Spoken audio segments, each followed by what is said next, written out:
story of one day in your life, but I heard the tender whisper of love in the dead of night. Can you tell me that you're pleased and that I'm never alone? You're a good, good father. It's who you are. It's who you are. It's who you are. And I'm loved by you. It's who I am. It's who I am. It's who I am. Oh, I see many searching for answers far and wide, but I know we are searching for answers only you provide, 'cause you know just what we need before we say a word. You're a good, good father. It's who you are. It's who you are. It's who you are. And I'm loved by you. It's who I am. It's who I am. It's who I am. 'Cause you Cause are you're perfect in all of your ways. You are perfect in all of your ways. You are perfect in all of your ways. to us. You are Perfect in all of your ways. You are perfect in all of your ways. You are perfect in all of your ways. To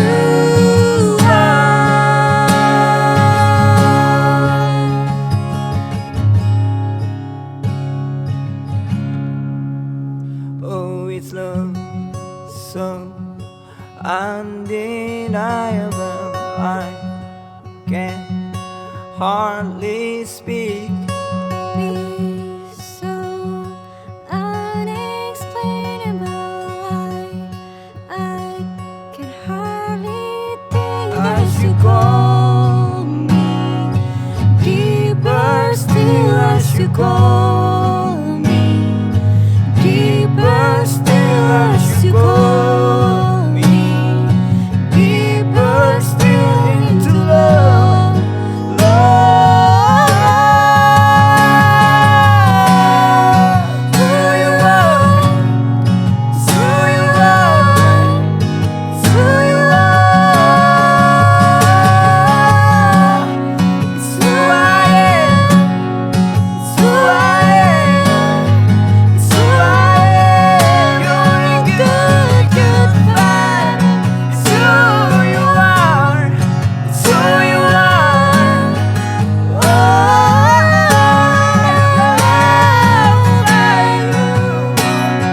it's who I am. It's who I am.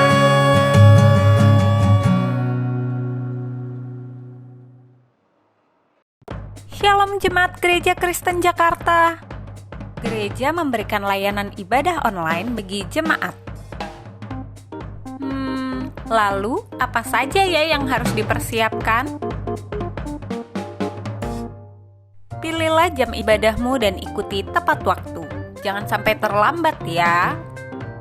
Berpakaian rapi dan sopan, seperti kondisi jemaat akan pergi ke gereja. Siapkan Alkitab dan alat tulismu ya. Duduklah dengan posisi yang baik agar tetap fokus. Hindari untuk berbaring ataupun sambil melakukan kegiatan lain di rumah. Berdoalah secara pribadi untuk mempersiapkan hati kita mengikuti ibadah ya. Berpartisipasilah aktif dalam beribadah, seperti ajakan untuk berdiri atau duduk, menyanyikan pujian, dan mendengarkan firman Tuhan dengan tetap fokus. Persembahan dapat jemaat berikan melalui transfer ke rekening gereja lokal masing-masing ya. Ikutilah ibadah online sampai selesai. Mohon bimbingan orang tua untuk dapat mengajak anak merenungkan firman melalui ibadah online sekolah minggu.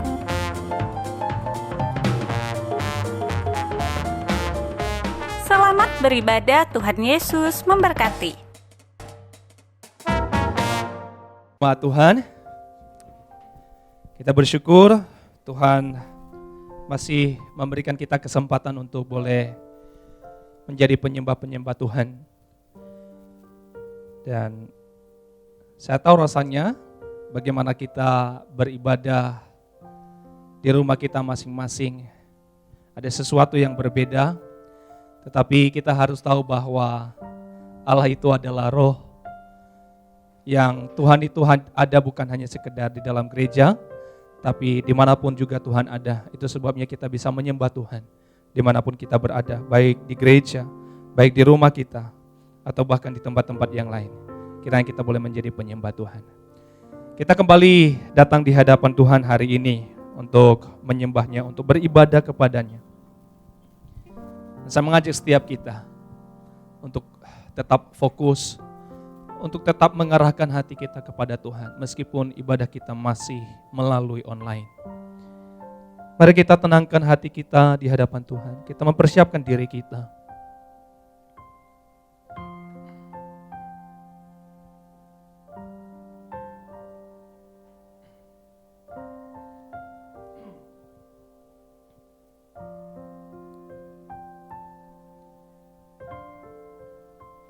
Aku akan bersorak-sorai dan bersuka cita karena kasih setia-Mu ya Tuhan.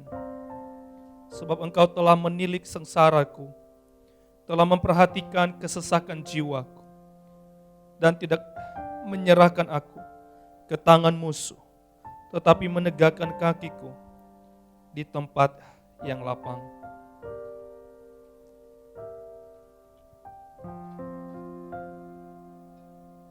Bapa, kami mau datang di hadapan-Mu. Kami mau berdiam diri di hadapan-Mu. Dan kiranya Engkau memenuhi kami, setiap kami masing-masing. Memenuhi kami dengan kehadiran-Mu ya Tuhan. Memenuhi setiap hati kami.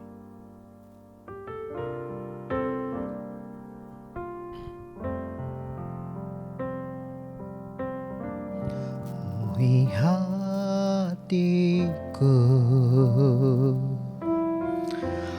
dengan hadir-Mu.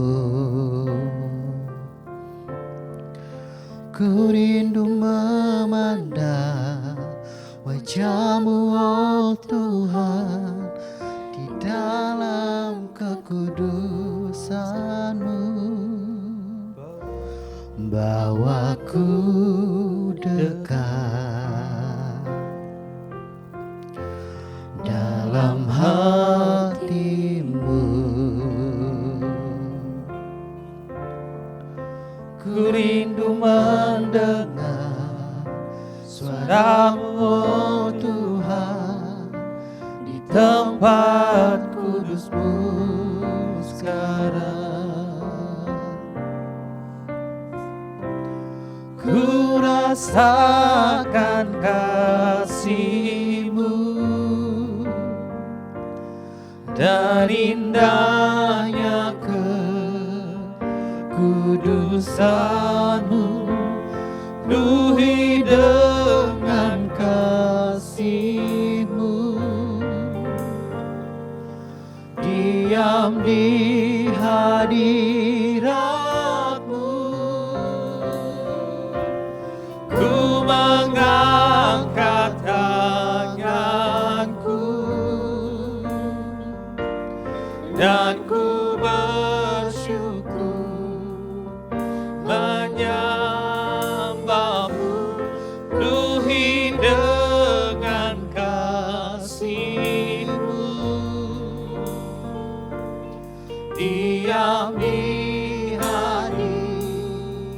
jemaat Tuhan, kita berdiri sama-sama. Kita menyembah Tuhan lebih lagi.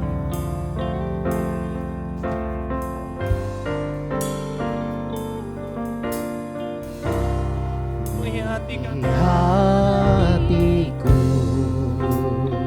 dengan hadirmu, dengan hadirmu, sebab kami rindu Tuhan. ku rindu memandang wajah-Mu, oh Tuhan, di dalam kekudusan-Mu. Bawaku dekat dalam hati-Mu.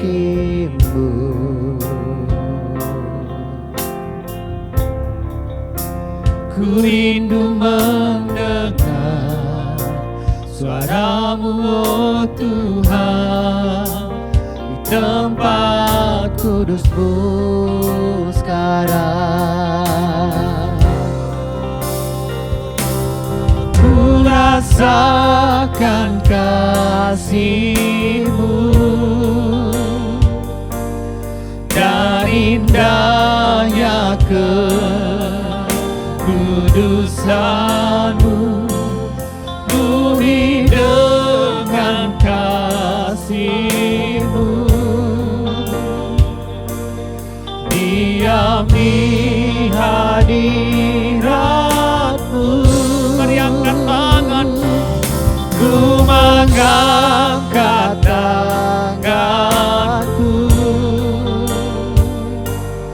dan ku bersyukur menyembah-Mu, penuhi dengan kasih-Mu,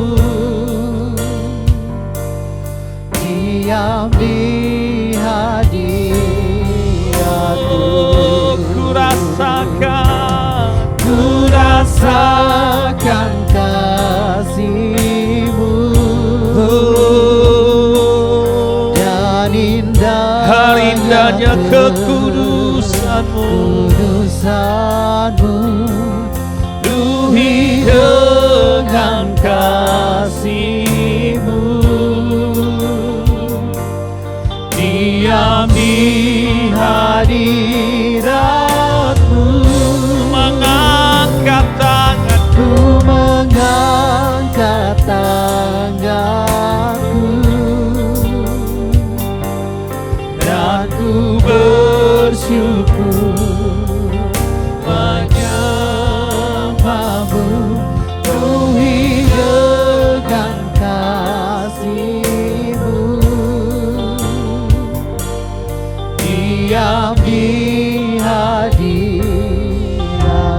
Mari biarkan musik saja menyanyikan lagu ini. Mari setiap kita jemaat Tuhan, kita merenungkan sejenak betapa besarnya kasih Tuhan dalam hidup setiap kita. Bagaimana Tuhan mengasihi setiap kita, tidak memandang setiap kita apa adanya. Tuhan mengasihi kita dengan kasih-Nya yang sempurna.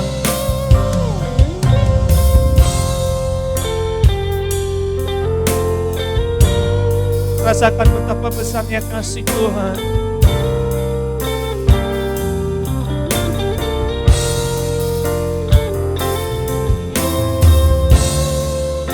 Lihat setiap kami Tuhan.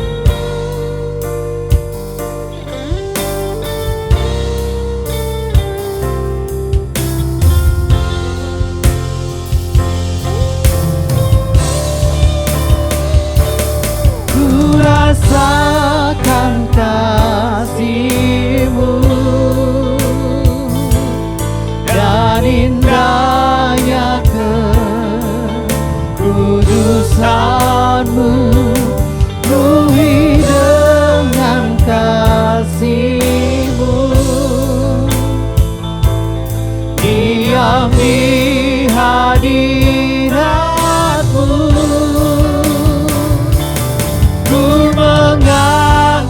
tanganku, dan ku bersyukur menyembahmu, penuhi dengan kasih-Mu.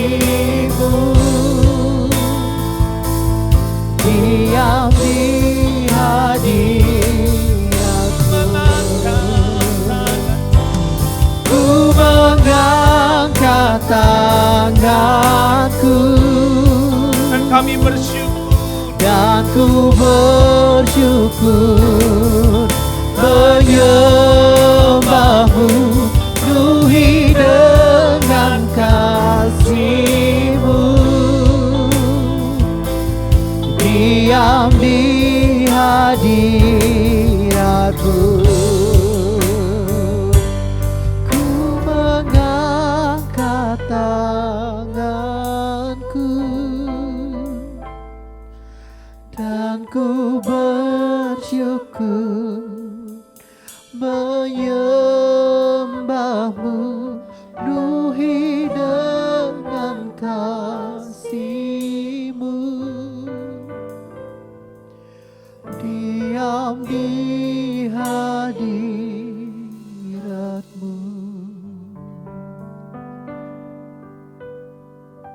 di hadapannya Engkau Tuhan, kami berdiam.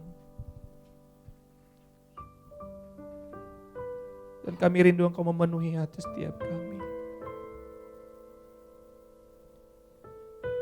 Memenuhi hati setiap kami yang kosong. Dan membuat kami sungguh-sungguh merasakan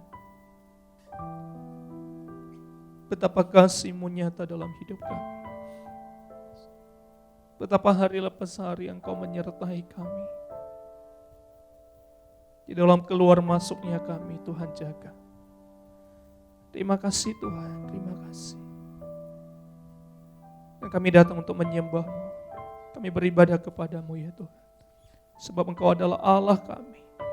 Dan Engkau satu-satunya Tuhan kami, penebus kami, penyelamat kami. Dan kami persembahkan hidup kami. Kami persembahkan ibadah ini ya Tuhan. Hanya bagi-Mu saja. Berkarya dan berotoritas ya Tuhan. Di dalam hidup kami, di tempat kami masing-masing. Di mana kami menyembah Tuhan. Demi Kristus Yesus, kami bersyukur, kami berdoa. Amin. Jemaat yang dikasihi Tuhan, kita masih tetap berdiri. Mari bersama dengan orang percaya di segala abad dan tempat kita mengikrarkan pengakuan iman kita melalui pengakuan iman rasuli. Pengakuan iman rasuli. Aku percaya kepada Allah, Bapa yang Maha Kuasa, Khalik langit dan bumi, dan kepada Yesus Kristus anaknya yang tunggal Tuhan kita, yang dikandung daripada Roh Kudus, lahir dari anak darah Maria, yang menderita sengsara di bawah pemerintahan Pontius Pilatus, disalibkan, mati dan dikuburkan, turun ke dalam kerajaan maut. Pada hari yang ketiga, bangkit pula dari antara orang mati, naik ke surga, duduk di sebelah kanan Allah, Bapa yang Maha Kuasa. Dan dari sana Ia akan datang untuk menghakimi orang yang hidup dan yang mati. Aku percaya kepada Roh Kudus, gereja yang kudus dan am, persekutuan orang kudus, pengampunan dosa, kebangkitan tubuh, dan hidup yang kekal. Amin. Jemaat dipersilakan duduk kembali. Nats firman Tuhan sebagai responsoria kita hari ini terambil dari 1 Samuel 24 ayat 11 dan 12. 1 Samuel 24 ayat 11 dan 12. Jemaat Tuhan boleh memperhatikan di dalam Alkitabnya masing-masing, di rumah masing-masing, dan saya akan membacakan buat kita semua. Demikian firman Tuhan, ketahuilah pada hari ini matamu sendiri melihat bahwa Tuhan sekarang menyerahkan engkau ke dalam tanganku dalam gua itu.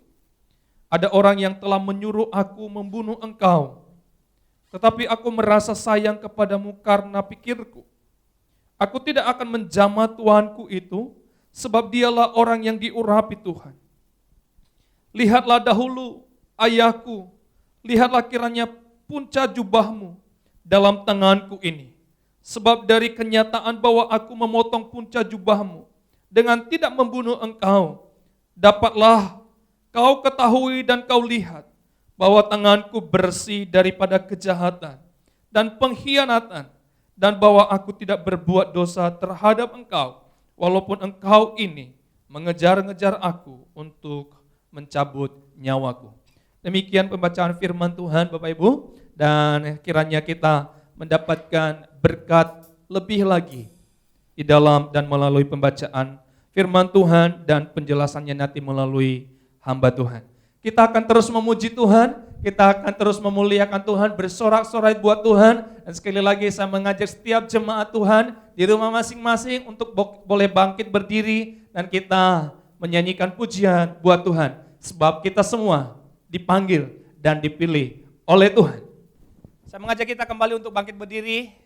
Kita menyembah Tuhan kita beribadah kepada Tuhan, kita memuliakan Dia, kita berikan sorak-sorai buat Tuhan kita semua. Sebab kita ini dipilih dan dikuduskan oleh Tuhan dari manapun kita berada.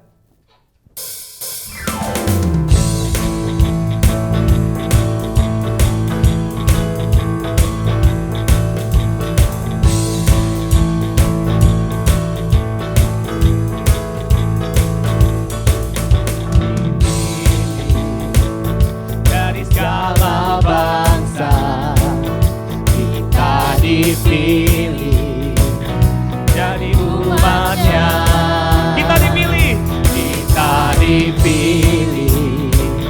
dan dikuduskannya, membawa kemuliaan. Sekali lagi kita katakan sama-sama, kita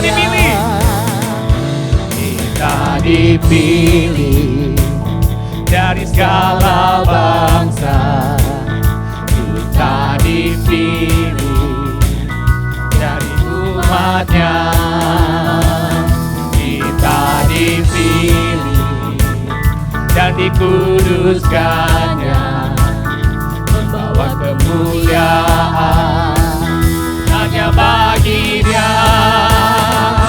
Terimalah kemuliaan dan hormat kami, terimalah sembah kami, pujian kami, terimalah kemuliaan dan hormat kami, terimalah sembah dan pujian kami. Yes, kita dipilih dari segala bangsa, kita dipilih jadi umatnya, kita dipilih dan dikuduskannya, membawa kemuliaan hanya bagi Dia. Terimalah kemuliaan dan hormat kami, terimalah sembah kami, pujian kami, terimalah sembah dan hormat kami, terimalah sembah dan pujian kami, terimalah kemuliaan dan hormat kami, terimalah sembah kami, pujian kami, terimalah kemuliaan dan hormat kami, terimalah sembah dan pujian. Sekali lagi kita katakan sama-sama, terimalah kemuliaan dan hormat kami, terimalah sembah kami, pujian kami, terimalah kemuliaan dan hormat kami, terimalah sembah dan pujian kami, terimalah sembah dan pujian kami, terimalah pujian kami. Haleluya. Jalan kebenaran dan jalan kehidupan, itu yang Yesus katakan, aku percaya, amin. Di dalam namanya ada keselamatan. Sekali lagi katakan sama-sama, Yesus jalan. Yesus jalan, kebenaran, dan jalan kehidupan. Itu yang Yesus katakan, aku percaya, amin. Di dalam namanya ada keselamatan kekal. Oh, glory, glory, haleluya. Glory, Mari sama-sama kita lambaikan tangan kita. glory, haleluya. Glory, haleluya.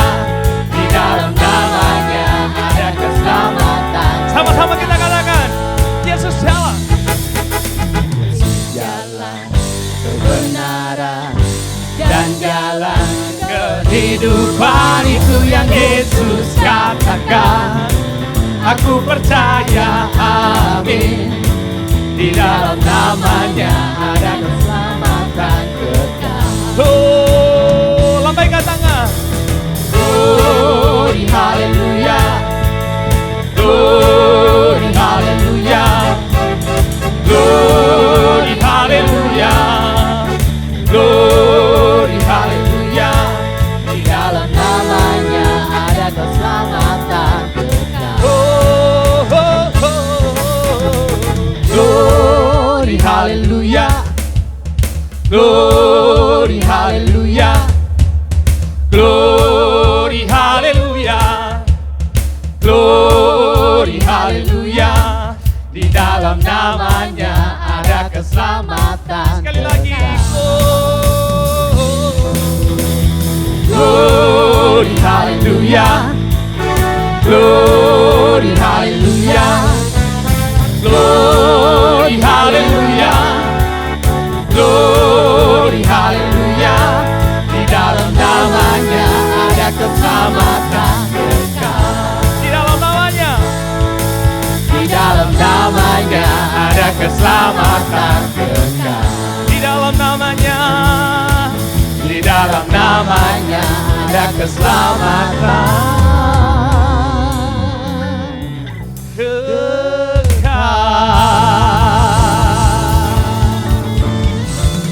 Haleluya. Hanya di dalam nama Tuhan ada keselamatan yang kekal.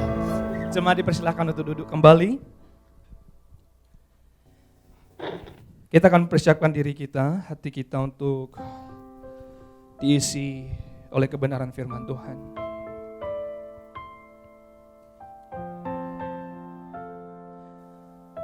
Tuhan, kami siapkan hati kami menjadi tanah yang subur, yang siap ditaburkan oleh kebenaran firman Tuhan.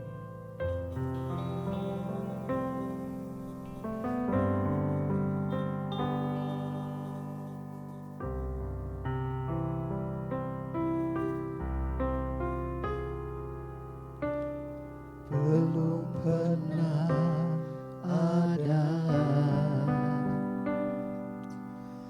kasih di dunia sanggup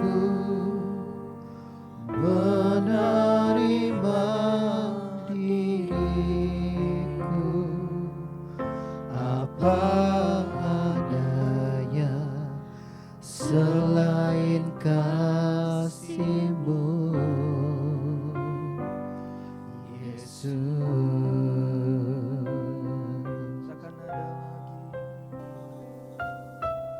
Takkan ada lagi kasih seperti ini, sanggup mengubahkan hidupku menjadi baru selain kasih-Mu, Yesus.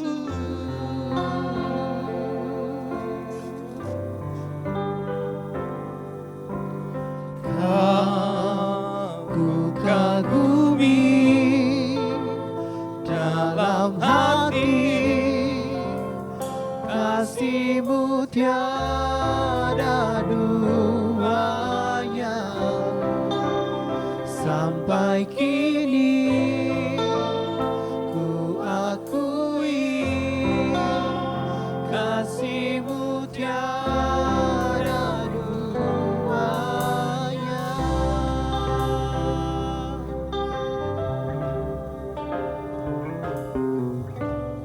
Belum pernah ada kasih di dunia sanggup menerima diriku apa adanya selain kasih-Mu, Yesus.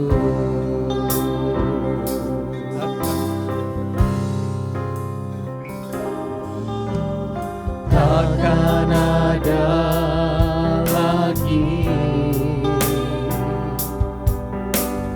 kasih seperti ini, sanggup mengubahkan hidupku menjadi baru selain kasih-Mu, Yesus.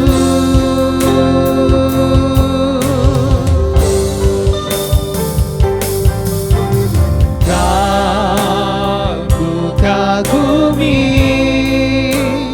dalam hati kasih-Mu tiada duanya. Sampai kini ku akui kasih-Mu tiada duanya. Ku kagumi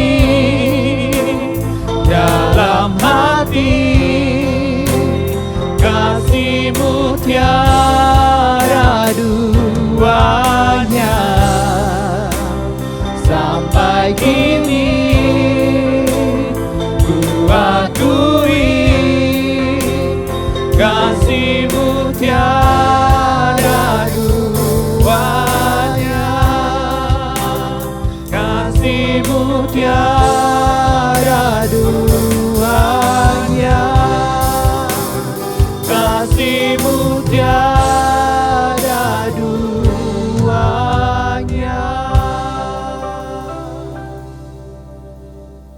Pada hambanya dipersilahkan.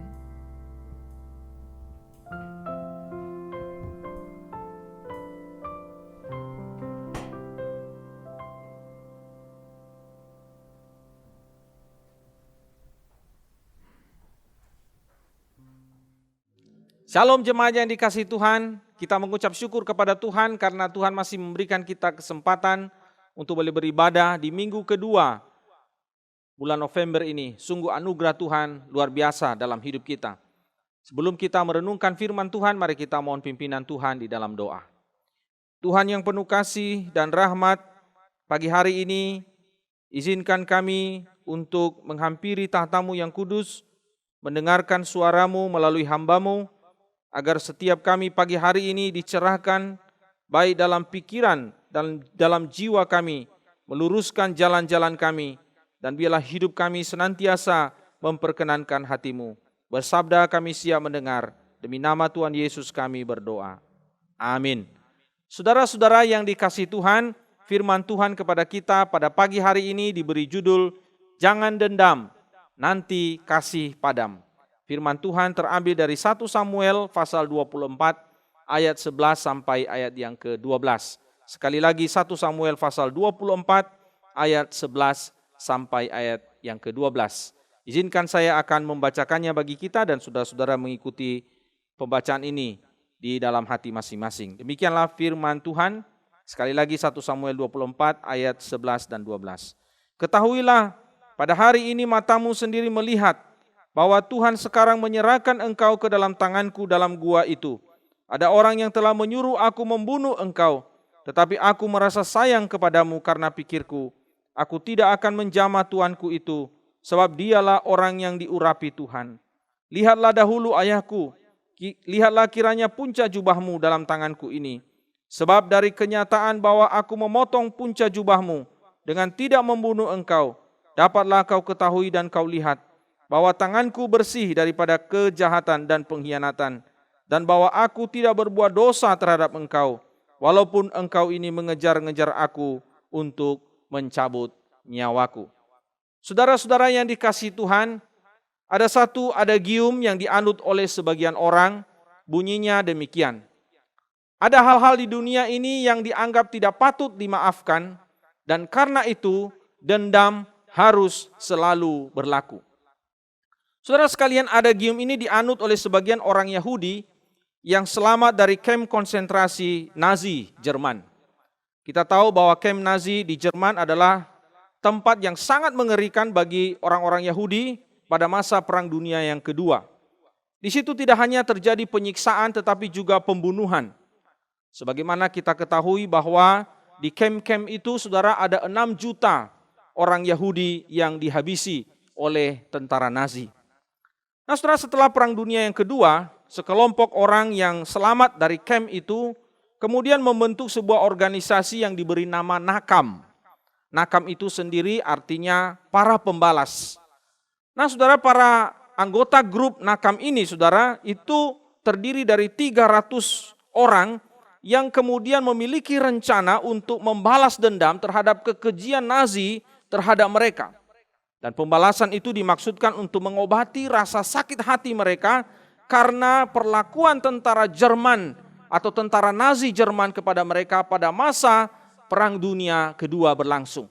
Dan itulah sebabnya kemudian mereka merencanakan untuk melakukan pembalasan dengan 2 cara. Yang pertama, mereka ingin meracuni sungai yang mengalir dari kota-kota besar di Jerman pada waktu itu. Salah satunya adalah kota Berlin.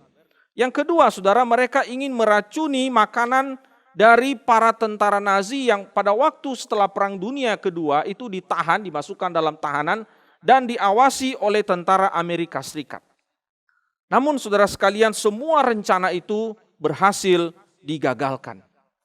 Saudara sekalian, sejarawan Israel yang juga penulis buku biografi dari para orang-orang terkenal bernama Dina Porat, dia berkata begini dalam wawancara dengan Fox News. Dia mengatakan bahwa apa yang dilakukan oleh orang-orang yang bergabung dalam organisasi Nakam itu adalah sesuatu yang diperlukan sebelum mereka kembali kepada masyarakat. Atau dengan kata lain, sesuatu yang diperlukan sebelum mereka yang selamat atau menjadi korban daripada tentara Nazi itu kembali ke masyarakat. Nah saudara, pertanyaan saya pagi hari ini adalah apakah pembalasan dendam itu adalah sesuatu yang diperlukan oleh seseorang untuk kembali kepada kehidupan yang normal?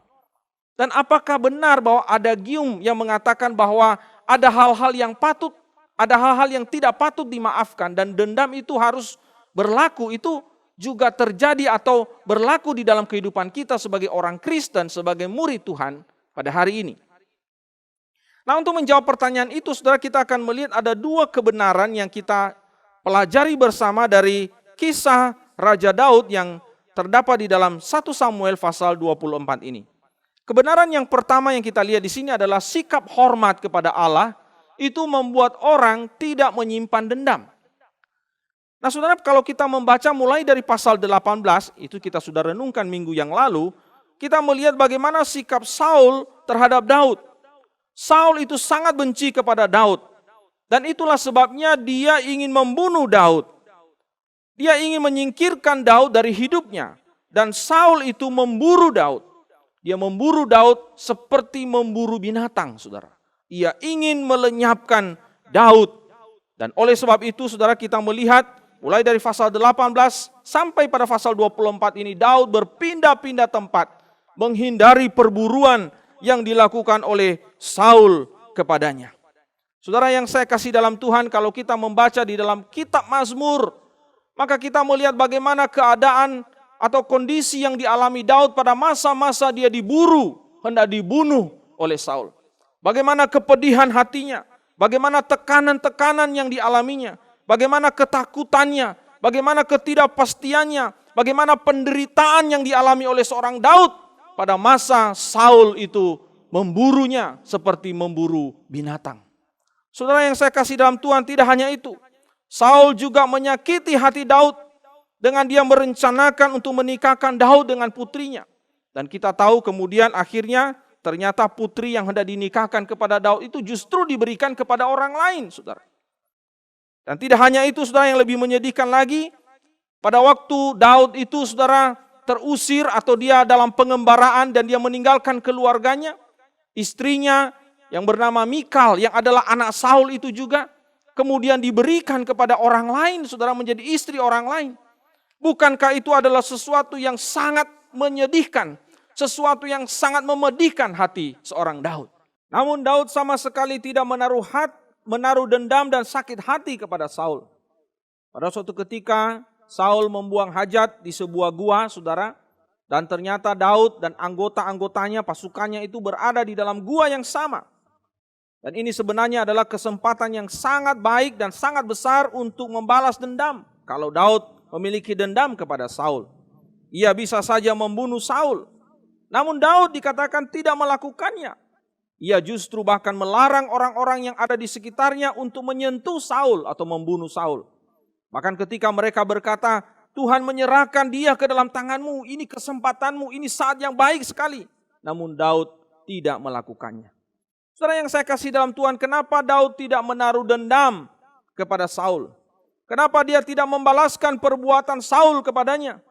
Bukankah Saul itu sungguh keterlaluan dan sudah di luar batas? Mengapa, saudara?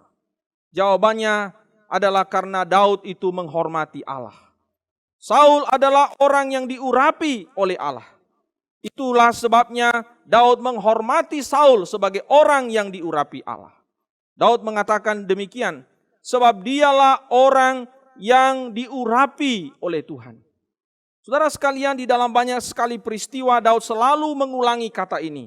Saul adalah orang yang diurapi oleh Tuhan. Dan karena Daud adalah seorang yang menghormati Tuhan di dalam hidupnya, maka dia menghormati orang yang diurapi oleh Tuhan. Itulah sebabnya dia tidak menyentuh Saul, dia tidak membunuh Saul. Sebab kalau dia membunuh Saul, itu sama saja artinya dia menghina Tuhan. Dia tidak menaruh hormat kepada Tuhan yang telah mengurapi Raja Saul. Saudara yang saya kasih dalam Tuhan, di dalam ayat yang ke-11 dikatakan, aku merasa sayang kepadamu. Itulah sebabnya aku tidak membunuhmu. Itulah sebabnya aku tidak menyentuhmu. Dan kata aku merasa sayang kepadamu ini sebenarnya lebih tepat diterjemahkan, tetapi aku menyelamatkan engkau. Artinya saudara sekalian, bahwa Daud tidak mau membunuh Saul. Dia mau menyelamatkan Saul karena Daud itu menghormati Tuhan yang telah mengurapi Saul menjadi raja atas Israel. Nah saudara yang saya kasih dalam Tuhan, ini adalah prinsip yang sangat penting yang perlu kita ketahui di dalam hidup kita sebagai murid Tuhan. Kadangkala kita harus akui bahwa perlakuan orang lain kepada kita seringkali menyebabkan kita menaruh dendam dan sakit hati. Dan ada keinginan di dalam diri kita untuk melakukan pembalasan kepada orang yang pernah menyakiti hati kita atau orang yang pernah berbuat jahat kepada kita. Jujur, saudara, harus kita akui, jika ada kesempatan seperti yang dialami oleh Daud, maka kesempatan itu tidak akan kita lewatkan. Kesempatan itu tidak akan kita sia-siakan. Bahkan kita mungkin mencari pembenaran rohani, alasan yang rohani, alasan yang alkitabiah untuk bisa membalaskan perbuatan jahat orang lain terhadap kita. Sesungguhnya ketika kita menaruh dendam dan membalas kejahatan orang lain kepada kita, kita membalaskan itu, sesungguhnya saudara harus tahu satu hal, bahwa kita sedang menunjukkan bahwa kita tidak menghormati Allah di dalam hidup kita. Kenapa saudara? Ada beberapa alasan. Yang pertama, karena dengan kita dendam kepada orang lain, itu sebenarnya kita sedang menunjukkan bahwa kita sedang melawan perintah Tuhan. Bukankah Tuhan memberikan perintah kepada kita, kasihilah musuhmu.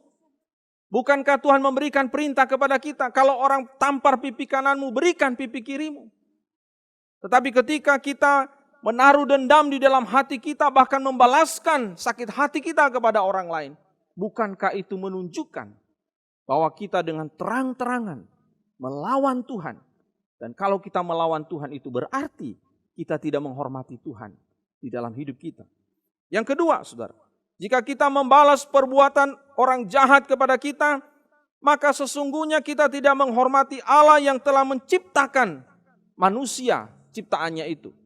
Saudara, kita tahu bahwa Allah menciptakan manusia, dikatakan oleh Alkitab sungguh amat baik. Tetapi dosalah yang membuat manusia akhirnya menjadi begitu rusak, begitu buruk. Dan sekali lagi saya mau katakan bahwa bukan karena manusianya, tetapi karena dosanya. Karena dosalah yang membuat manusia itu melakukan kejahatan kepada sesamanya. Dan itu juga yang mungkin kita alami di dalam hidup kita, perlakuan orang lain kepada kita.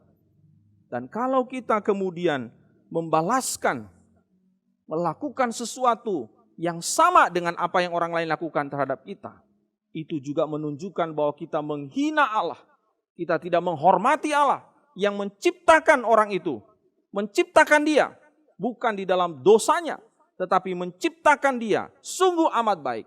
Dan itu ketika kita melakukannya, kita membalaskan dendam kita kepada orang lain, itu sama saja kita menghina Allah sebagai pencipta. Yang ketiga, jika kita menaruh dendam kemudian kita membalaskan dendam itu, maka itu sama saja kita mengambil alih hak Allah. Alkitab mengatakan di dalam Roma pasal 12 ayat 19, pembalasan adalah hakku, akulah yang menuntut pembalasan. Maka ketika kita mengambil alih hak Allah di dalam hidup kita, itu sama saja kita menghina Allah karena tindakan kita itu. Dan di dalam ayat yang ke-13, Daud berkata kepada Saul, Tuhan kiranya membalaskan aku kepadamu, tetapi tanganku tidak akan memukul engkau. Saudara, Daud sungguh-sungguh menaruh hormatnya kepada Allah. Yang keempat, saudara, jika kita membalaskan dendam kita kepada orang lain, maka itu sama saja merupakan penghinaan terhadap karya salib Kristus yang begitu agung di dalam hidup kita. Saudara, kenapa saya katakan ini adalah sebuah penghinaan? Sebab kematian Kristus di atas kayu salib sesungguhnya telah membawa perdamaian antara kita dengan Allah, tetapi juga membawa pendamaian antara kita dengan sesama. Maka jika salib Kristus telah mendamaikan kita dengan Allah dan mendamaikan kita dengan sesama, tetapi pada saat yang sama kita masih menaruh dendam, kita masih membenci orang lain, dan kita ingin membalaskan dendam kita kepada orang lain, itu sama artinya kita menghina karya salib Kristus. Kita menghina perbuatan Allah yang sangat besar yang kita selalu nyanyikan, agungkan. Betapa luar biasanya kasih-Nya. Betapa luar biasanya pengampunannya di dalam kehidupan kita, umat-Nya. Nah saudara, ini prinsip yang sangat penting dan harus kita ketahui. Jika kita di dalam hidup kita, pada waktu orang lain menyakiti kita, pada waktu orang lain memusuhi kita, pada waktu orang lain mungkin melakukan perbuatan-perbuatan yang tidak pantas terhadap hidup kita, kita harus ingat bahwa kita tidak boleh menaruh dendam. Kita tidak boleh membalaskan perbuatan jahat orang lain kepada kita, karena kita menghormati Allah di dalam hidup kita. Seorang wanita berkulit hitam yang tua renta dengan perlahan-lahan bangkit berdiri di sebuah ruang pengadilan di Afrika Selatan beberapa puluh tahun yang lalu. Umurnya kira-kira 70 tahun. Dari raut wajahnya, saudara, kelihatan tergores penderitaan yang dialaminya selama bertahun-tahun. Dan di depannya, saudara, berdiri seorang pria kulit putih yang bernama Mr. Van der Broek. Saudara sekalian, Van der Broek dinyatakan bersalah karena membunuh anak laki-laki dan suami dari wanita tua yang berumur 70 tahun itu. Beberapa tahun yang lalu, saudara, pria itu datang ke rumah wanita itu. Dan kemudian dia mengambil anaknya, menembaknya, dan kemudian membakar anaknya. Kemudian saudara, beberapa tahun kemudian dia datang kembali lagi, saudara. Dia mengambil suami daripada wanita itu dan menyeretnya ke sebuah tempat di tepi sebuah sungai, disaksikan oleh wanita itu. Yang melihat suaminya diikat, disiksa, dan kemudian dia dibakar dengan bensin. Saudara yang saya kasih dalam Tuhan, kata-kata terakhir yang didengar oleh wanita itu yang keluar dari mulut suaminya sebelum suaminya itu meninggal, dia berkata, "Bapa, ampunilah mereka." Belum lama berselang kemudian Mr. Van der Broek itu ditangkap, diadili dan kemudian dinyatakan bersalah. Dan pada saat itu saudara, ketika wanita itu berdiri di dalam ruangan pengadilan itu, hakim bertanya, "Jadi apa yang Anda inginkan? Apa yang harus dilakukan pengadilan terhadap orang ini yang secara brutal telah menghabisi keluarga Anda?" Wanita itu kemudian menjawab, "Saya menginginkan 3 hal. Yang pertama, saya ingin pergi ke tempat suami saya dibunuh. Saya ingin mengumpulkan abunya dan saya ingin menguburkannya secara terhormat. Yang kedua, Pak Hakim, saya hanya punya 1 orang suami dan 1 orang anak. Dan karena mereka semua telah pergi, saya ingin mengangkat Van der Broek ini menjadi anak saya. Dan saya ingin 2 kali dalam sebulan dia harus pergi ke ghetto. Ghetto itu adalah tempat orang-orang kulit hitam tinggal. Dia harus datang ke tempat itu 2 kali dalam seminggu, dalam sebulan. Dan 1 hari dalam pertemuan itu dia harus bersama-sama dengan saya. Dia harus bercakap-cakap dengan saya. Dia harus mengisi hari-hari saya supaya saya juga bisa menyatakan kasih saya kepadanya." Dan yang ketiga, sambil melihat kepada Van der Broek itu, dia berkata, "Saya ingin anak ini, Van der Broek ini tahu bahwa saya memberikan maaf baginya. Karena Kristus Yesus telah mengampuni dan telah memaafkan dosa-dosa saya dan juga dosa-dosa kita." Dan itulah permintaan suami saya terakhir sebelum dia menghembuskan nafas terakhir. Oleh karena itu saya minta seseorang bisa membantu saya ke depan sehingga saya bisa memeluk Van der Broek itu dan menyatakan kepadanya bahwa saya ingin dan saya benar-benar memaafkannya. Nah, saudara, ketika petugas pengadilan kemudian membawa wanita tua itu ke depan Van der Broek, lalu Van der Broek itu saudara tidak bisa menahan tangisannya, dia menangis dan dia pingsan. Pada waktu orang-orang di dalam ruangan pengadilan itu menyaksikan peristiwa itu, mereka menyanyikan lagu Amazing Grace. Kalau saya Indonesiakan, sangat besar anugerahmu. Saudara yang saya kasih dalam Tuhan, kata-kata wanita tua itu, karena Yesus Kristus mati untuk mengampuni.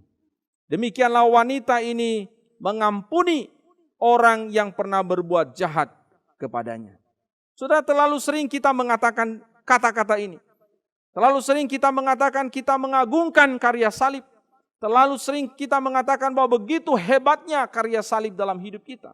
Tetapi pertanyaannya adalah, apakah kita sungguh-sungguh telah menunjukkan penghormatan kita akan karya salib itu di dalam hidup kita ketika kita memaafkan, mengampuni orang lain. Saudara sekalian, dalam hidup kita ini ada begitu banyak orang yang pernah mungkin membuat kehidupan kita menjadi begitu menderita. Mungkin suami kita yang pernah melukai kita, mengecewakan kita. Mungkin istri kita yang pernah menimbulkan kepahitan di dalam jiwa kita. Mungkin mertua kita, mungkin menantu kita, mungkin anak-anak kita, mungkin orang tua kita. Bahkan mungkin tetangga-tetangga kita yang dekat dengan kita, yang sering bertemu dengan kita, yang menjengkelkan kehidupan kita, hati kita. Bahkan mungkin sesama anggota gereja atau sesama pelayan-pelayan Tuhan di gereja yang juga mungkin pernah menimbulkan luka di dalam hati kita. Apakah kita menghormati Tuhan? Dan dengan demikian kita tidak menyimpan dendam dan sakit hati terhadap orang lain. Yang kedua, saudara, sikap hati yang bersih dari kejahatan membuat orang tidak menyimpan dendam. Saudara, pada waktu Daud memotong punca jubah Saul dengan diam-diam, dikatakan dalam ayat yang ke-6, berdebar-debarlah hati Daud. Saudara sekalian, kalau kita menyelidiki dalam bahasa Ibrani, kata berdebar-debar itu dari kata nakah. Itu artinya memukul hatinya. Coba kita membayangkan saudara ketika Daud itu hanya memotong punca jubahnya, artinya ujung jubahnya. Dia belum menyentuhnya, dia hanya memotong punca jubahnya. Itu sudah mendatangkan rasa bersalah di dalam hati Daud, saudara.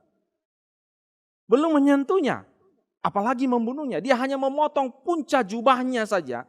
Dia sudah merasa bersalah di dalam hatinya. Menarik sekali, saudara. Kalau kita menyelidiki hati daripada Daud ini atau mencoba melihat kedalaman hati seorang Daud ini.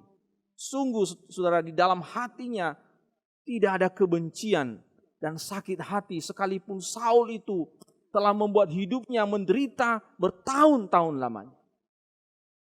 Saudara yang saya kasih dalam Tuhan, kalau kita melihat di dalam ayat yang ke-12, di situ Daud mengatakan, tanganku bersih dari kejahatan dan pengkhianatan. Sebenarnya ini lebih tepat diterjemahkan dengan tidak bermaksud jahat ataupun durhaka. Artinya saudara yang saya kasih dalam Tuhan, pada waktu Daud itu memotong punca jubah daripada Saul itu sebenarnya bukan karena dia benci kepada Saul, tetapi dia hendak membuktikan kepada Saul bahwa hatinya itu bersih, bahwa hatinya itu tidak ada niat atau maksud yang jahat kepada Saul. Nah, saudara yang saya kasih dalam Tuhan, niat dan maksud jahat itu berkaitan dengan hati manusia. Dan Daud benar-benar tulus mengasihi Saul. Sama sekali tidak ada niat jahat di dalam hatinya untuk membunuh Saul.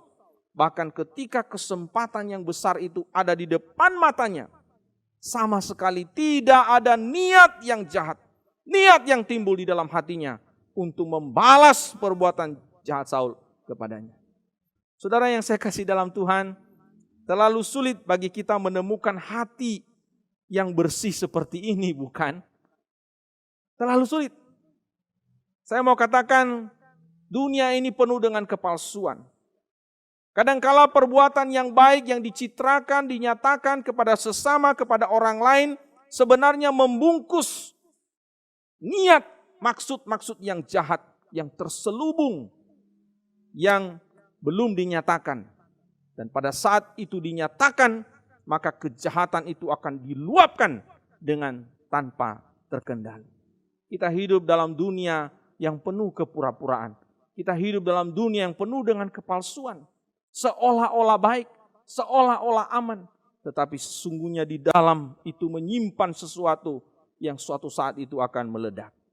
Daud adalah seorang yang selalu menjaga hatinya untuk selalu bersih dari kecemaran dan kejahatan.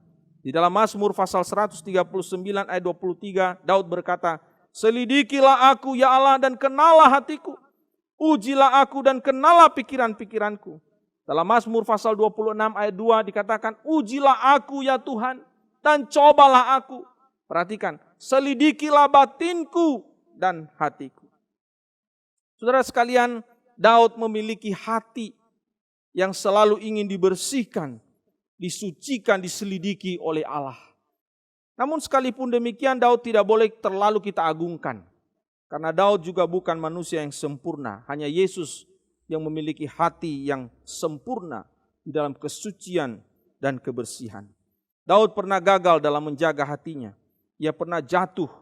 Dia pernah pada suatu saat cemar di dalam kehidupannya. Dia merencanakan untuk membunuh Uria. Dan itu kemudian menjadi kenyataan.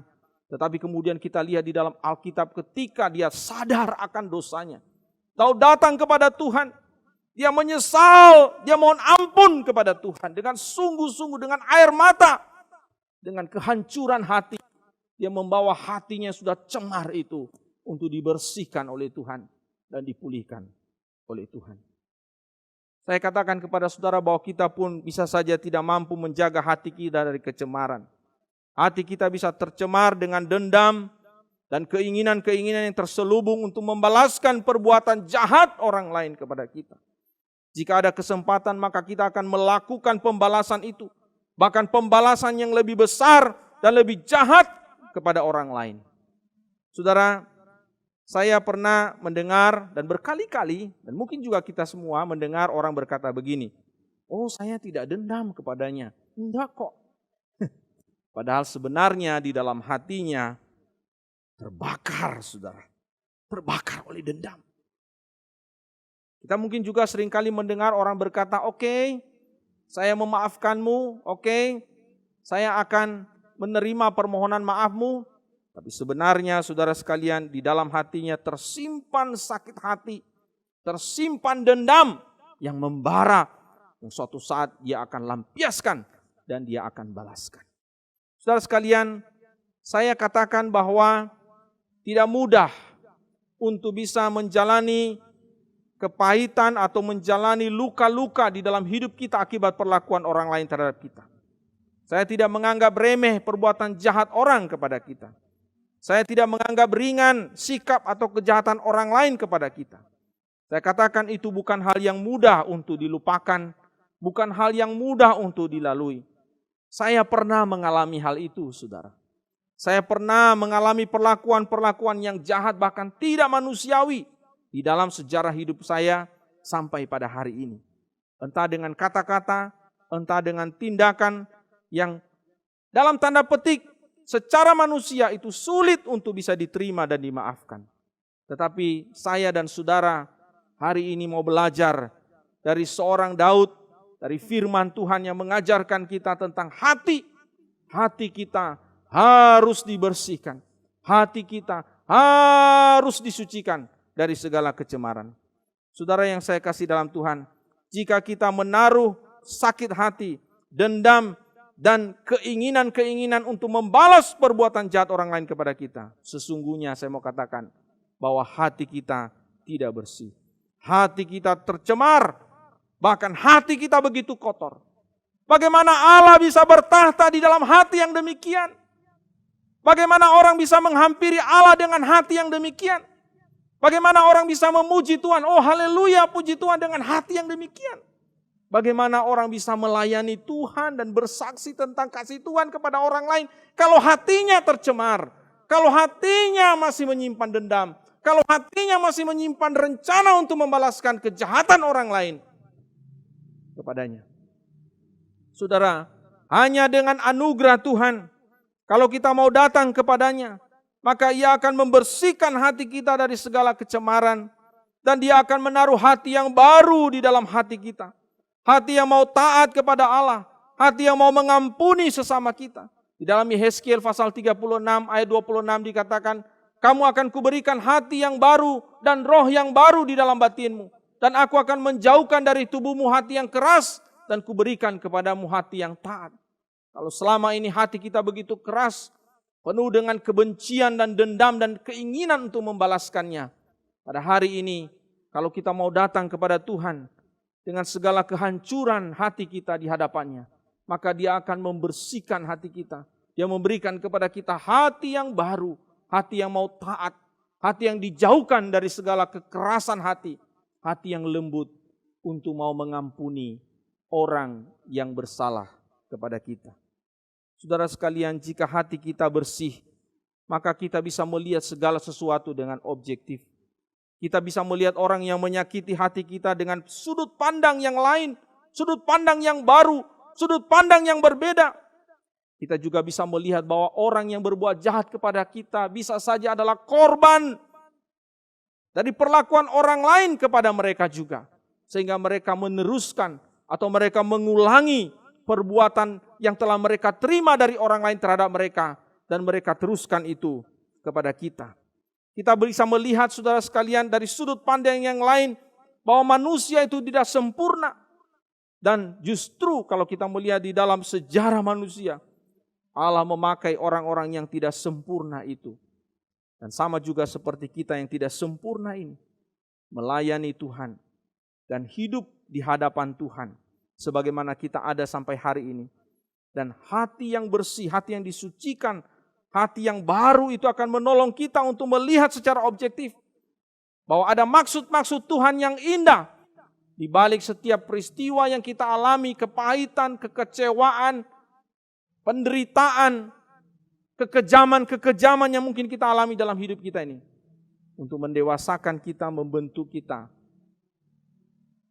dan menjadikan kita orang-orang yang mampu mengasihi orang lain, membalas kejahatan orang lain dengan kasih kita. Dan kasih itu adalah kasih yang sempurna dari Tuhan. Saudara, seorang pemuda bernama Johnson, sejak kecil dia sudah menaruh dendam kepada ayahnya. Kenapa, saudara? Sebab Johnson diperlakukan kasar dan kejam oleh ayahnya. Ayahnya tidak hanya berlaku kejam kepada Johnson, tetapi juga kepada ibunya dan saudara-saudaranya. Itulah sebabnya, saudara, berkali-kali Johnson ngomong kepada mamanya. Dia bersumpah, dia berkata begini, "Mak, lihat ya mak, kalau nanti saya udah besar, akan kubunuh itu papa." Saudara, berkali-kali dia mengatakan kata-kata itu. Yang paling diingat oleh Johnson, suatu hari papanya itu sakit, saudara, ya. Dan pada waktu dia sakit, dia minta istrinya, anak-anaknya itu harus pijit kakinya. Nah, hari itu, saudara, Johnson yang pijit kaki papanya. Nah, pada waktu malam itu dia memijit kaki papanya yang sakit itu, dia tertidur, saudara. Jadi sambil dia duduk di pinggir ranjang, dia tertidur. Nah, pada waktu papanya lihat dia tertidur sambil mijit kakinya, saudara, kaki papanya itu langsung refleks, dia tendang kepala anaknya itu sampai tubuh dari Johnson yang masih kecil itu terlempar, saudara. Dan itu adalah kesan yang sangat dia ingat. Menyakitkan sekali. Dan dia selalu ingat sampai dia bertumbuh menjadi seorang pemuda, saudara, menjadi seorang yang dewasa. Namun dendam itu tidak bisa terwujud, saudara. Karena ayahnya keburu meninggal. Dan pada waktu ayahnya meninggal, saudara, karena komplikasi, Johnson tidak menangis, saudara. Pada waktu orang-orang yang datang berkunjung memberikan ucapan duka, menangis, bahkan ada yang meraung-raung, saudara, Johnson justru tersenyum, saudara. Dalam hati dia berkata, syukur papa cepat meninggal. Saudara yang saya kasih dalam Tuhan, setelah ayahnya meninggal, Johnson kemudian tinggal bersama bibinya, ya, untuk melanjutkan pendidikannya di kota yang lain. Saudara, setali 3 uang, saudara. Bibinya sama juga. Hanya bibinya tidak pukul dia, tapi kata-kata bibinya, saudara, waduh, tiap hari begitu menyakitkan. Kata-katanya kasar.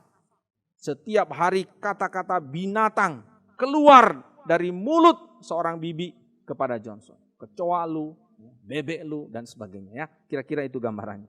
Kata-kata makian tiap hari menjadi makanannya. Saudara, kalau di rumah Johnson itu manis sekali. Dia nurut, patuh, taat, ya, sebagai seorang anak yang bertumbuh remaja, ya, makin besar.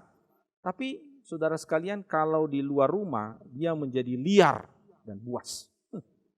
Dia suka tawuran, dia suka berkelahi, dan kalau dia pukul lawannya, saudara, ya, kalau dia pukul lawannya, dia membayangkan lawannya itu seperti bapaknya atau bibinya, saudara, ya. Jadi kalau dia tinju, ya, lawannya itu, dia itu membayangkan itu wajah papanya, saudara. Coba bayangkan, saudara. Kalau dia cekik temannya, saudara, dia mencoba membayangkan bahwa orang yang di hadapannya itu adalah papanya sendiri. Dia cekik, saudara. Kalau dia injek seseorang, dia membayangkan bahwa orang dia injek itu adalah papanya atau bibinya. Dia mencoba untuk melampiaskan dendamnya dan sakit hatinya kepada orang-orang yang dia pukul, dia tendang, dia cekik, dia injek. Sampai suatu hari Johnson mengikuti sebuah retreat di sekolahnya. Dan di situ dia mendengarkan firman Tuhan yang berbicara tentang hati manusia. Hati yang tercemar, hati yang penuh dengan dendam dan sakit hati. Johnson menyadari hatinya tidak lagi bersih. Dia menyimpan sakit hati kepada ayahnya dan bibinya. Dan dia tahu bahwa hati yang cemar itu membuat dia tidak bisa mengalami damai sejahtera di dalam hatinya. Hidupnya selalu dipenuhi dengan amarah. Hidupnya selalu jauh daripada damai sejahtera yang selalu sebenarnya dirindukannya di dalam hatinya. Hidupnya penuh dengan kepahitan. Dan pada waktu itu, saudara, dia datang meresponi panggilan Tuhan kepadanya. Dengan hati yang hancur, pada waktu altar call panggilan kepada anak-anak muda yang hadir dalam retreat itu, dia datang kepada Tuhan dan dia berkata, Tuhan, hati saya kotor, hati saya cemar. Saya merindukan damai sejahtera Tuhan memenuhi hidup saya. Maka hati yang cemar, hati yang penuh dengan dendam, kepahitan, kemarahan ini, aku mau bawa kepada Tuhan untuk dibersihkan oleh Tuhan. Dan diganti dengan hati yang taat, hati yang baru, hati yang lembut, yang berasal daripada Tuhan. Pada akhirnya saudara Johnson mengalami pembaharuan dari Tuhan. Dan secara perlahan dan bertahap, karena hatinya sudah mengalami damai sejahtera Tuhan, dia mulai belajar untuk mengampuni, melepaskan semua dendam-dendam dari dirinya. Dan dia bisa menerima semua kepahitan dan semua penderitaan-penderitaan yang pernah dilaluinya, dijalaninya dari sudut pandang yang baru, dari sudut pandang Allah. Jemaat yang dikasihi Tuhan, Allah ingin sekali lagi membersihkan hati kita dari segala kecemaran, kepahitan, kekecewaan, dendam, dan amarah. Dan mari kita datang membawa hati kita kepadanya, agar damai sejahtera Tuhan memenuhi hati kita. Pertanyaan saya yang pertama tadi, pembukaan khotbah ini, apakah benar bahwa hal-hal yang tidak patut dimaafkan itu adalah menjadi bagian dari hidup kita? Sebagai murid Tuhan, masih berlakukah? Jawabannya adalah tidak. Karena kita telah mempelajari dua kebenaran penting pada hari ini. Yang pertama, sikap hormat kepada Allah membuat orang tidak menyimpan dendam. Dan yang kedua, sikap hati yang bersih dari kejahatan membuat orang tidak menyimpan dendam. Kiranya firman Tuhan hari ini memperkaya hidup kita dan menolong kita menjadi murid-murid Tuhan yang belajar untuk tidak menyimpan dendam dan belajar untuk mengeluarkan, menyatakan kasih kepada orang-orang yang pernah menyakiti hati kita. Mari kita berdoa. Terima kasih Tuhan untuk firman-Mu. Berkati dalam hidup kami, dalam kami membangun relasi kami dengan orang lain. Biarlah kasih Kristus memenuhi hati kami, sehingga kami mampu untuk mengampuni orang lain. Dan biarlah dua kebenaran yang kami pelajari hari ini akan memperkaya hidup kami, memampukan kami untuk tidak lagi menyimpan dendam kepada orang lain, tetapi justru memaafkan, mengampuni orang lain. Berkati firman-Mu, demi nama Tuhan Yesus kami berdoa. Amin.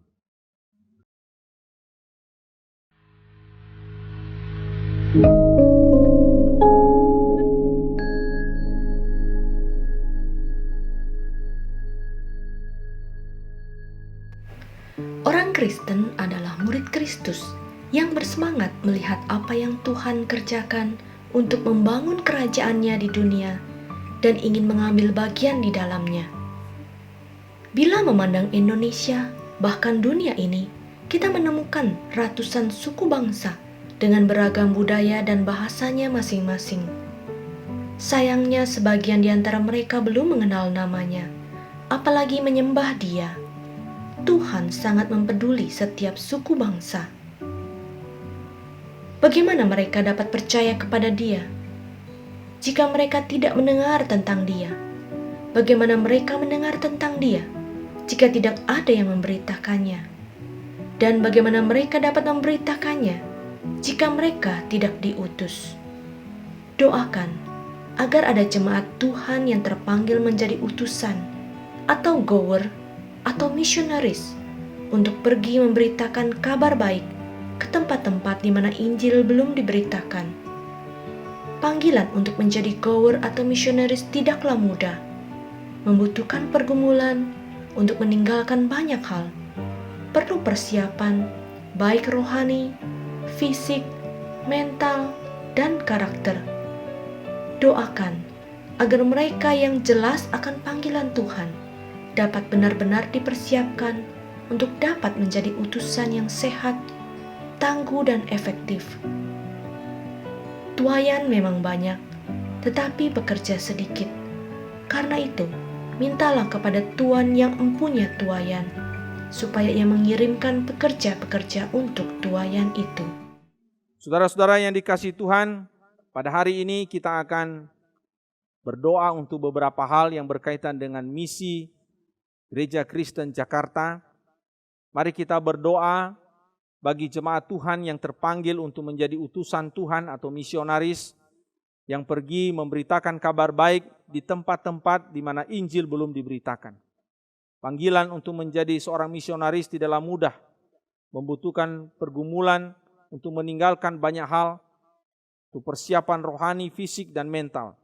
Mari kita berdoa agar mereka yang telah terpanggil untuk memenuhi panggilan Tuhan ini dapat mempersiapkan diri mereka untuk menjadi utusan-utusan yang sehat, tangguh, dan efektif di dalam melayani Tuhan. Mari kita bersama-sama berdoa untuk hal ini. Bapa kami dalam surga, kami datang kepadamu. Kami berdoa bagi para utusan-utusan Tuhan di ladang-ladang Tuhan, di ladang-ladang misi yang Tuhan sudah panggil, yang adalah anak-anak-Mu, baik mereka yang adalah orang-orang awam maupun mereka yang terpanggil secara khusus, dibina, dibentuk melalui pendidikan teologi. Kami berdoa, kami mau serahkan mereka dalam tangan-Mu. Kiranya Engkau memperlengkapi mereka sebelum diutus, agar mereka sungguh-sungguh siap untuk menjadi pelayan-pelayan Tuhan yang memberitakan Injil Tuhan, yang secara efektif mengabarkan kasih Tuhan, dan bertahan di dalam kesulitan-kesulitan yang mungkin mereka hadapi di ladang-ladang misi yang ada. Terima kasih Tuhan. Kami berdoa, kami serahkan semua permohonan misi kami ini ke dalam tangan-Mu. Demi nama Tuhan Yesus kami berdoa. Amin.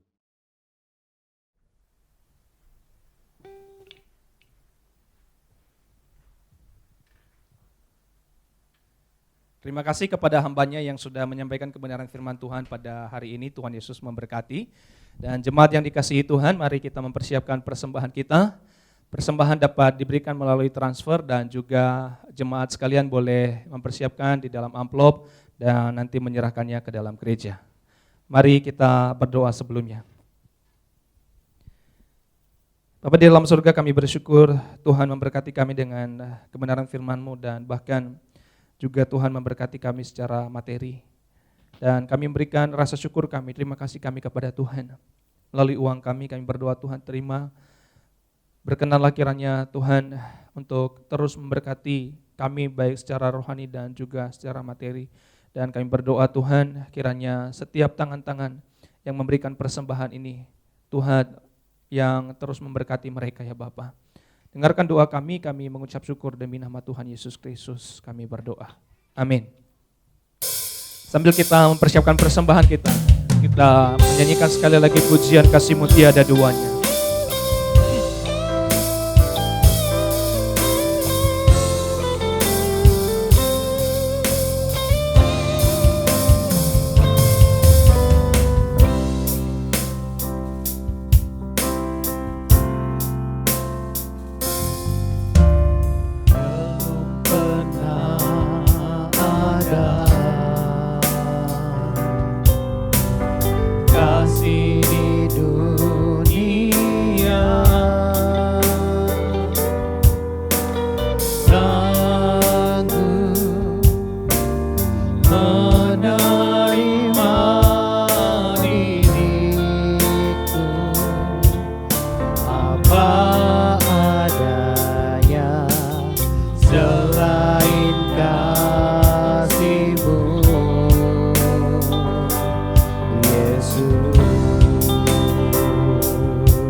Dalam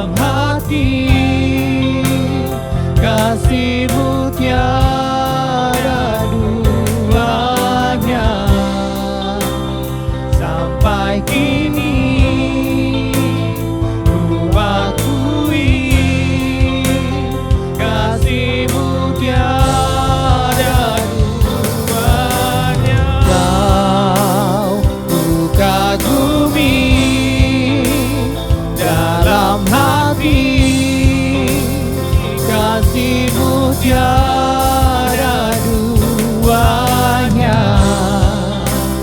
Sampai kini ku akui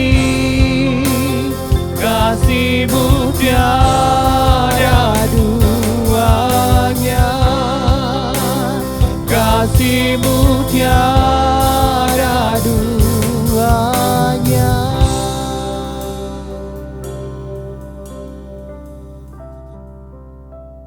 Jemaat yang dikasihi Tuhan, mari kita memperhatikan beberapa warta gereja. Yang pertama, bimbingan pranikah. Retreat BPN Sinode GKJ periode ke-18 akan diadakan pada hari Sabtu dan Minggu, tanggal 14 dan 15 November 2020, pukul 9 sampai 12 WIB, dan akan dilangsungkan secara virtual melalui Zoom meeting. Syarat dan ketentuan bagi calon pasutri yang ingin melangsungkan pemberkatan nikah kudus di Gereja Kristen Jakarta dapat dilihat melalui akun Instagram Sinode GKJ. Kelas SMK Saya Murid Kristus, kelas SMK 2 akan diadakan pada hari Kamis, 12 November 2020 pukul 19 WIB dengan tema Bersatu dalam Kristus. Peserta room pertama dilayani oleh GI Antoni Samosir dan peserta room 2 dilayani oleh Pendeta Elisa Istianto. Kiranya seluruh peserta kelas SMK 2 dapat mempersiapkan diri dan mengikutinya tepat waktu.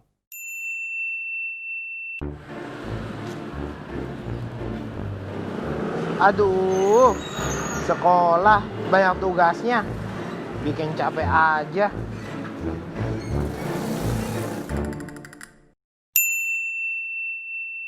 Tasya? Udah Pak, jawabannya makan 3 kali 5. Aduh, sekolah online banyak tugasnya, bikin capek aja.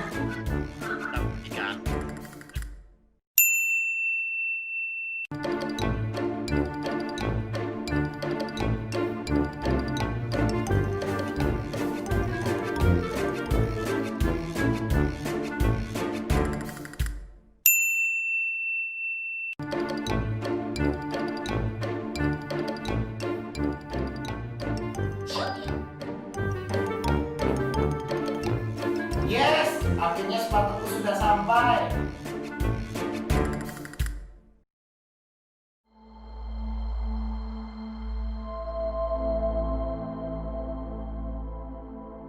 Mazmur 96 ayat 8. Berilah kepada Tuhan kemuliaan namanya. Bawalah persembahan dan masuklah ke pelatarannya. Shalom, Papa Mama yang terkasih di dalam Tuhan.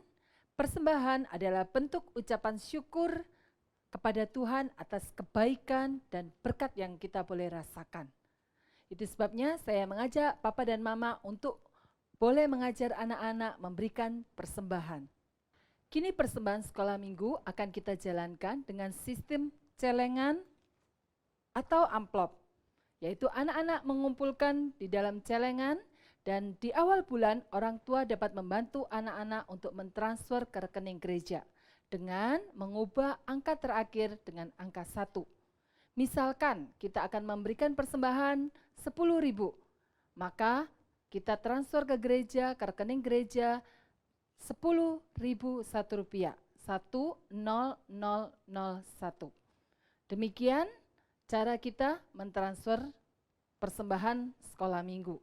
Dan persembahan ini akan kita mulai di awal November, yaitu di minggu pertama tanggal 1 November. Ada beberapa hal yang perlu diperhatikan oleh orang tua, yaitu orang tua dapat membantu anak-anak untuk membuat celengan dengan bahan apa saja yang ada di rumah, yang tidak terpakai tapi bisa kita gunakan dan kita hias dengan baik. Contohnya misalnya ada kardus atau apapun, atau ada botol yang kita bisa hias, sehingga mereka dapat memberikan persembahan, mengumpulkan persembahan itu di dalam celengan ini. Dan yang kedua, jangan lupa orang tua untuk mensterilkan uang yang diberikan kepada anak-anak untuk menjaga kesehatan. Terima kasih, Tuhan Yesus memberkati.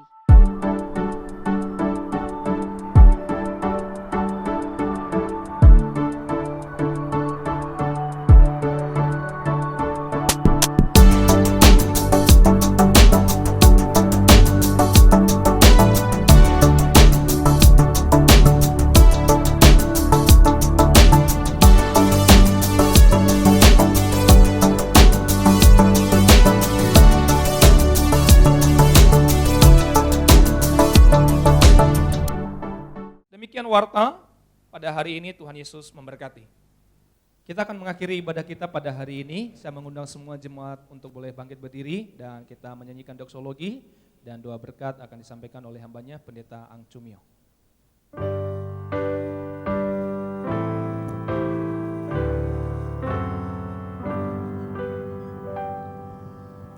Puji Allah Bapa Putra, puji Allah Roh Kudus, ketiganya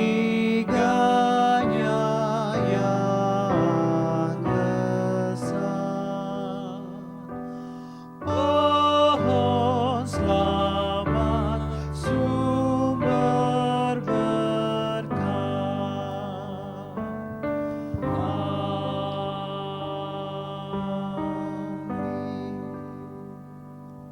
Jemaat yang terkasih, tengadahkanlah tanganmu dan terimalah berkat Tuhan. Kiranya kasih karunia dari Allah Bapa yang sempurna, anugerah keselamatan dari Tuhan Yesus Kristus, kekuatan dan penghiburan serta pertolongan dari Allah Roh Kudus akan senantiasa menyertai Bapak Ibu saudara sekalian, mulai dari saat ini sampai selama-lamanya. Amin.